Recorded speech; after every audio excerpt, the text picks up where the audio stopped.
आपने वो कहानी सुनी होगी, डाल पर बैठकर कुल्हाड़ी से अपनी ही डाल को एक व्यक्ति काट रहा था।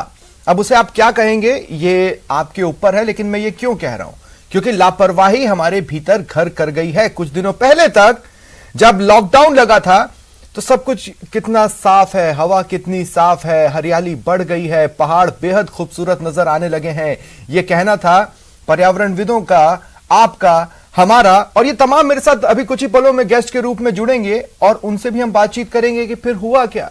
दरअसल लापरवाही इतने अंदर तक घर कर गई है कि लापरवाही से बचने के लिए हम मास्क पहनने की अपील करते हैं, सावधानियां बरतने की अपील करते हैं, और फिर इन्हीं चीजों को लेकर हम लापरवाह हो जाते हैं। कोरोना इंसानों के साथ साथ पर्यावरण के लिए भी बहुत बड़ा खतरा है, यह समझने की जरूरत है। स्वागत है आप सभी का, आपके साथ मैं हूं स्वप्निल। दुनिया खतरनाक बायोमेडिकल वेस्ट का ऊंचा पहाड़ खड़ा कर रही है और उससे जल्दी पार पाना मुश्किल हो जाएगा। इस पूरे बुलेटिन के दौरान आपको ग्राफिक्स के जरिए हम बताएंगे कि किस तरह पर्यावरण को नुकसान पहुंच रहा है, इतना नुकसान कि उसकी भरपाई करना मुश्किल होगा। खासतौर पर भारत में स्थिति चिंताजनक हो सकती है। PPE kit, gloves, hand sanitiser जो कि यूज में आ रहे हैं, उनसे बहुत सा मेडिकल वेस्ट का निस्तारण सही तरीके से नहीं हो रहा है। अगर समय रहते इससे नहीं निपटा गया तो बहुत बुरा होगा।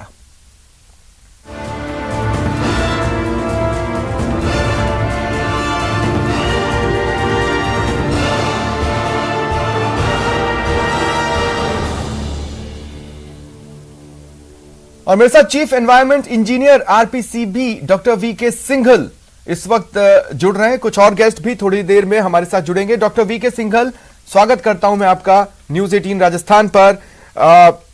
पिछले साल लॉकडाउन लगने के बाद से एनवायरनमेंट को लेकर बहुत सारी खुशियां मनाई गई, आपने मनाई, मैंने मनाई, हमारे दर्शकों ने मनाई, लेकिन आज पता चल रहा है कि लापरवाही तो मानो हमारे अंदर घर कर गई है, क्योंकि उसका भी फायदा हम नहीं उठा पाए।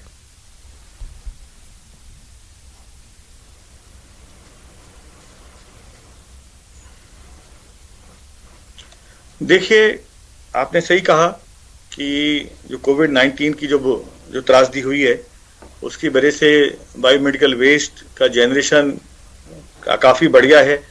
और जो नए तरह के वेस्ट की स्ट्रीम थी जो पहले नहीं थी, मास्क हैं, पीपीटी किट हैं और भी बहुत तरह के जो कैप्स हैं वो निकलने लगे हैं। तो इस सबको देखते हुए सेंट्रल पोल्यूशन कंट्रोल बोर्ड में 2020 में ही अप्रैल में एक गाइडलाइन जारी की थी विस्तृत, जिसमें कौन सी एजेंसी की क्या जिम्मेदारी है, जो डिफरेंट तरह का वेस्ट है जो कोरोना काल में जनरेट हो रहा है, उसको कैसे हमें ट्रीट करना है, उसको कैसे उसको कलेक्ट करना है, कैसे डिस्पोज करना है, इसके बारे में बहुत विस्तृत तरीके से उन्होंने गाइडलाइंस उसमें दी थी। तो उसमें मोटा मोटी ये है कि जो अस्पतालों से और जो हमारे जहाँ नर्सिंग होम से जो वेस्ट निकलता है, उसका वहाँ पहले से बहुत उनकी विस्तृत व्यवस्था है। उनको कौन सा वेस्ट कहाँ डालना है, कैसे कलेक्ट करना है, उस सब के बारे में पूरी विस्तृत लॉ बने हुए हैं, गाइडलाइंस बनी हुई है, और मत समस्या भी नहीं है। वो सारा वेस्ट ढंग से कलेक्ट हो रहा है और जा रहा है। जो समस्या आती है, जो हमारे होम आइसोलेशन हैं, जो हमारे क्वारंटाइन सेंटर हैं, जो घर में हमारे पेशेंट्स हैं, उनका sorry to counter you doctor VK Singhal, sorry to counter you, लेकिन हमने कई बार ये खबरें चलाई हैं और हमने कई बार दर्शकों को बताया कि देखिए अस्पताल के बाहर किस तरह से लापरवाही है, पीपीई किट यूं ही पड़े हैं, मेडिकल ग्लव्स यूं ही पड़े हैं।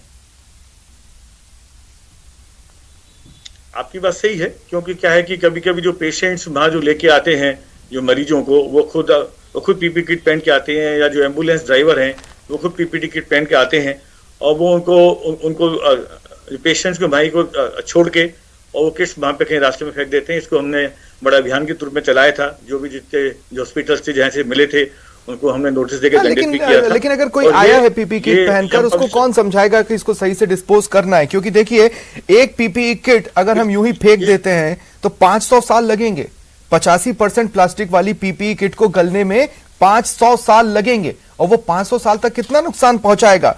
9 करोड़ से ज्यादा पेड़ चाहिए पीपीई किट के निपटारे के लिए, और हम तो वैसे ही पेड़ों की कमी से जूझ रहे हैं।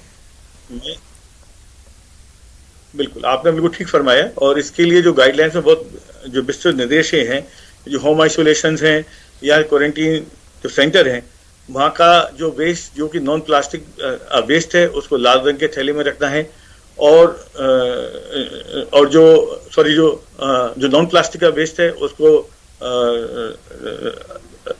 लाल रंग के रखना है और बाकी वेस्ट को येलो बैग में रखना है। और उसको फिर कलेक्शन के उन्होंने 3 उसमें उसके जो मैकेनिज्म दे रखे हैं। पहला मैकेनिज्म ये है, या तो हम सीधा जो कॉमन फैसिलिटी हमारे राजस्थान में लगी हुई है उनमें से किसी को आप कॉन्टेक्ट करके उनको दे सकते हैं। दूसरा, बहुत जगह जो म्यूनिसिपैलिटीज हैं उन्होंने खुद के अपने कलेक्शन सेंटर्स बना रखे हैं, वहां जाके डिपोजिट कर दें, फिर उनको वहां से कलेक्शन सेंटर से वो जो भी कॉमन फैसिलिटी है वहां जाएगा।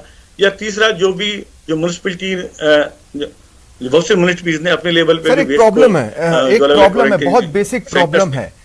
3 अलग अलग कलर के डस्टबिन रख दिए जाते हैं, लेकिन जो मेजॉरिटी में हमारी इंडियन पॉपुलेशन है वो उन 3 अलग अलग कलर के डब्बों को डिफरेंशिएट नहीं कर पाती। आप उन्हें कितनी बार समझाइए, वो अगली बार जब उन 3 डब्बों के सामने खड़े होंगे वो फिर कंफ्यूज हो जाएंगे। वो डब्बा खोल के देखना चाहेंगे कि इस डब्बे में क्या है, हम उसमें डाल दें, लेकिन उससे पहले किसी और ने उन डिब्बे का गलत इस्तेमाल कर चुका होता है। और ऐसे में होता यह है कि उसकी कंफ्यूजन और बढ़ जाती है और वो किसी भी डब्बे में कुछ भी डालकर चला जाता है। ये एक नॉर्मल रूटीन जो मैं देख रहा हूं अस्पतालों में, यहां तक कि अपार्टमेंट्स में या सड़कों पर। मैं आपसे बातचीत करूंगा इस पर, लेकिन डॉक्टर विवेक एस अग्रवाल हमारे साथ जुड़ रहे हैं, पर्यावरणविद हैं, जयपुर से मेरे साथ जुड़ रहे हैं। डॉक्टर विवेक, स्वागत है आपका न्यूज़ 18 राजस्थान पर।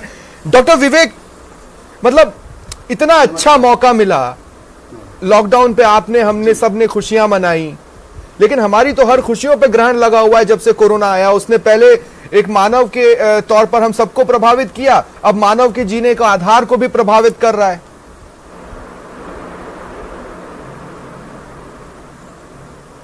बिल्कुल, निश्चित रूप से ये तो सारे, और इसके जो दूरगामी परिणाम हैं वो और भी ज़्यादा हैं, जो कि हमको आज समझ में नहीं आ रहे। अभी जो चर्चा चल रही थी, मैं थोड़ा सा उसमें एक बिंदु रखना चाहूँगा, अगर आपकी इजाज़त हो। बोलें।